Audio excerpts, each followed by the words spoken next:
We provide you the platform to turn your dreams into reality. Give wings to your aspirations with KR Mangalam University. कहां और किस तरीके से ये जो टेरर कैंप्स है, 9 ऐसे टेरर कैंप्स जिनको टारगेट किया गया और डिस्ट्रॉय कर दिया गया, कौन से ये टेरर कैंप्स हैं, बता रही है मेरी सहयोगी Ranjana. Over to you Himani. देखिए, ये वो टेरर कैंप्स हैं जहां पर आतंक के आका आराम से फल फूल रहे थे, प्लानिंग प्लॉटिंग कर रहे थे। लेकिन देखिए, बिफोर आफ्टर दिखाएंगे और हश्र दुनिया देख रही है, सब आराम से देख रहे हैं कि किस तरीके से पीओके में सबसे पहले बात भिंबर की, यहां पर भारतीय सेना ने आतंकी ठिकाने को निशाना बनाया। ये तस्वीर में अब एक एक करके ग्राफिक्स के जरिए आपको दिखाएंगे कि भारत ने कैसे एयर स्ट्राइक किया और इसे पूरी तरीके से ध्वस्त कर दिया। ये भिंबर का पूरा इलाका है जहां पर आप देखिए बिफोर, ये वो आतंकी अड्डा, ये वही टेरर कैंप है जिसका आप जिक्र भी कर रही थी। ये कुछ ऐसा दिखता था और उसके बाद जब हमला हुआ है तो ये पूरी तरीके से नेस्त नाबूद हो चुका है और परकच्चे उड़ गए हैं और आपको समझ में भी नहीं आएगा कि ये कभी मैप पर था भी।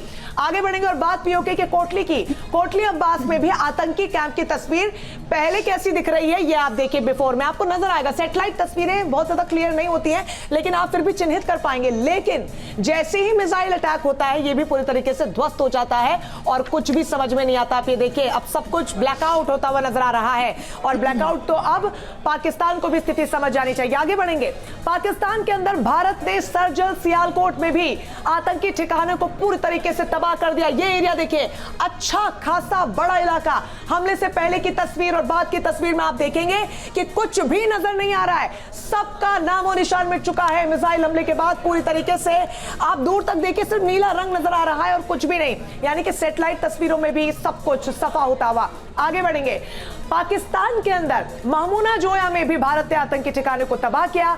मिसाइल सीधे कैंप के अंदर जाती है। ये देखिए, ये बिफोर की तस्वीर है जो कि ठीक ठाक थोड़ा बहुत इलाका नजर आ रहा है, सैटेलाइट तस्वीर है। जैसे मिसाइल अंदर जाती है, बड़ा धमाका होता है और ये भी पूरी तरीके से ध्वस्त हो जाता है। आगे बात अब मुरीदके की, लश्कर का सबसे बड़ा आतंकी ठिकाना मरकर तैयबा कैंप। एक के बाद एक यहां पर 4 मिसाइलों से हमला किया गया। तस्वीरों में तबाही साफ तौर पर नजर आएगी। ये बिफोर का फोटो है और आफ्टर हिट के बाद देखिए, सब कुछ काला होता जा रहा है पाकिस्तान के भविष्य की तरह, क्योंकि पाकिस्तान को यह समझ जाना चाहिए मानचित्र पर जो उसके आतंकी ठिकानों का हश्र हो रहा है, वाकई में अगर वो यहां से नहीं रुका और अपनी करतूतों पर उसने काबू नहीं किया तो उसका भी कुछ ऐसा ही बस मानचित्र पर काला नक्शा रह जाएगा। हिमानी। बिल्कुल, तो रंजना मेरी सहयोगी यहाँ पर बता रही थी उन टेरर कैंप्स के बारे में। और कर्नल सिंह, आपसे अब मैं शुरुआत यहाँ पर करूंगी। ये दरअसल वो कैंप्स हैं जहाँ पर रिक्रूटमेंट की ट्रेनिंग दी जाती थी, बड़े बड़े अफसर जो हैं वो यहाँ पर आते थे। मतलब ये आप ये कह सकते हैं कि सब कुछ यहाँ पर लगा दिया था। देखिए, पाकिस्तान के जो नेता हैं और वहाँ के जो सीनियर अफसर्स भी हैं, बड़े शान से बोलते हैं कि हमने आतंकी पैदा किए और हमने अमेरिका कहने पर ये सब काम किया, ब्रिटेन के कहने पर किया। एक पहला देश है जिसने अपने देश में आतंकियों को किस दूसरे देश के कहने से पैदा किया। यानी कोई नहीं चाहेगा कि अपने देश में आतंकी पैदा हो। कौन हेडक्वार्टर बनाता है सर उनके लिए? तो ये सोच दिखाता है पाकिस्तान के सेना अधिकारियों की, जो सेना प्रमुख थे या उनके जो पॉलिटिकल लीडर्स थे। तो इस प्रकार से इन्होंने पाकिस्तान को 79 से एक टेररिस्ट का अड्डा बना दिया और उसके बाद से पाकिस्तान में केवल एक ही बिजनेस रह गई कि आतंकी तैयार करो। वहां का हर नौजवान अपने को आतंकी किसी ग्रुप का बता करके ये महसूस करता था कि मैं बहुत ग्रेट हूं। यदि ज्यादा किसी अच्छे ग्रुप का होता था तो अपने को बोलता था जैसे मैं सबसे बड़ा सुपीरियर हूं, मैं इतना बड़े ग्रुप का आतंकी हूं। तो इस प्रकार से वहां के नौजवानों की सोच को खराब किया गया और पाकिस्तान को आतंक का एक अड्डा बना दिया। आज इसकी वजह से आपको याद होगा आईएमएफ की ग्रे लिस्ट में था पाकिस्तान। बिल्कुल। और उसको जो लोन वगैरह दिए जाते थे आईएमएफ से, उस पर रेस्ट्रिक्शन लगी हुई थी। अभी भी आईएमएफ जो है ये कंसीडर कर रहा है दोबारा पाकिस्तान को ग्रे लिस्ट में डालने की, और हो सकता है इस पहलगाम हमले के बाद में ब्लैक लिस्ट दोबारा वो उन्हीं कैटेगरी में पहुंच जाए जो पहले था।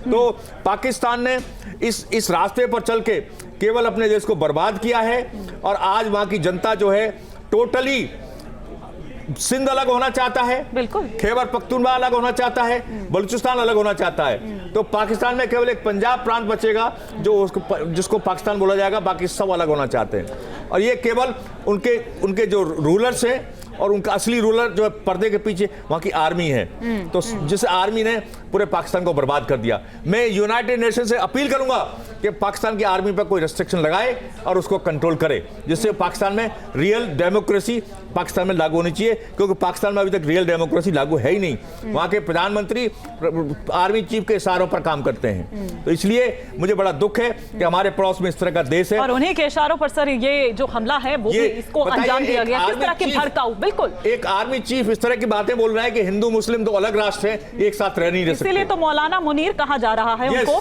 तो शाहबाज और मुनीर, जनरल सक्सेना, वो इंतजार करते रह गए कि सायरन बजेंगे भारत में।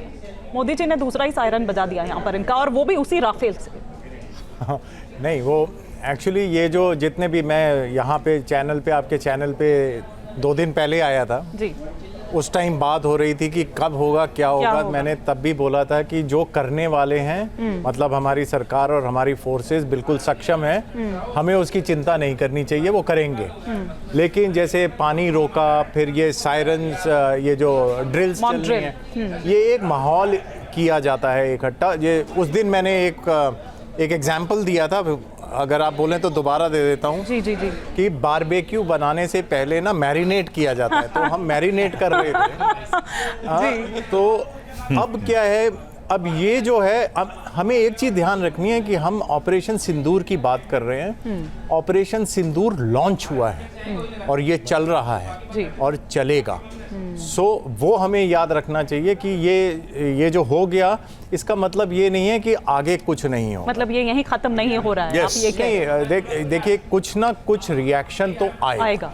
वो तो आएगा, वो उनको करना ही पड़ेगा। क्योंकि अगर देखिए आज पाकिस्तान की जो पॉपुलेशन है वो अगेंस्ट, उसमें आर्मी 71 वॉर के बाद 93,000 लोग उनके पाकिस्तानी ने सरेंडर किया।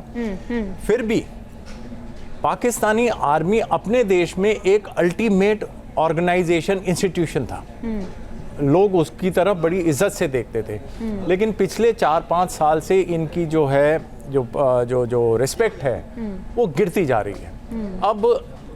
अब वो कुछ भी नहीं करेंगे तो फिर उनकी जनता बोलेगी कि आप तो कुछ कर ही नहीं सकते, तो इन्हें कुछ ना कुछ तो दिखाना पड़ेगा, दिखाने के लिए कम से कम अपनी आवाम को।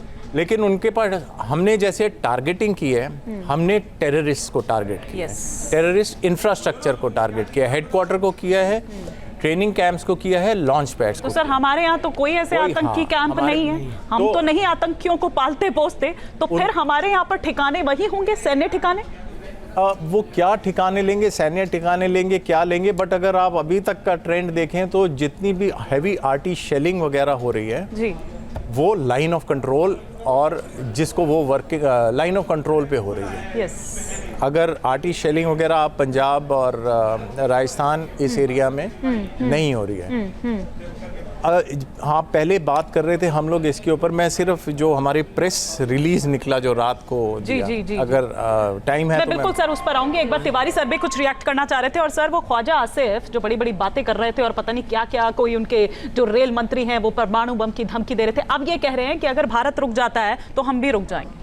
देखिए, रुकना ना रुकना, जैसे अभी सिंह साहब बता रहे थे कि आर्मी कुछ तो रिएक्शन देगी, लेकिन किस हद तक देगी, क्या देगी, थोड़ा इंतजार करना पड़ेगा। बट ये जरूर कहना चाहूँगा कि हमारे अंदर complacency should not set in. Moment ये कॉम्प्लेसेंसी छुट्टी, जहाँ पर थोड़ा सावधानी हटी दुर्घटना घट सकती है, वो किसी को, उनके लिए कोई टारगेट नहीं है, वो तो कन्फ्यूजन क्रिएट करना चाहेंगे, कहीं भी टारगेट कर सकते हैं। हो सकता है कि हमारे जो डैम बने हुए उनको कर सकते हैं, जो इंडस रिवर पर जहाँ पानी रोका गया, या कि सिविलियन स्ट्रक्चर में कर सकते हैं। और कश्मीर एक ईजी है जहाँ उनको सपोर्ट मिलता है, तो कश्मीर में भी कर सकते हैं। तो हमें तैयार रहना चाहिए। लेकिन अभी देखिए थोड़ा बादल, अब उनके पॉलिटिकल लीडरशिप और आर्मी लीडरशिप में कैसा एडजस्टमेंट होता है ये देखना पड़ेगा।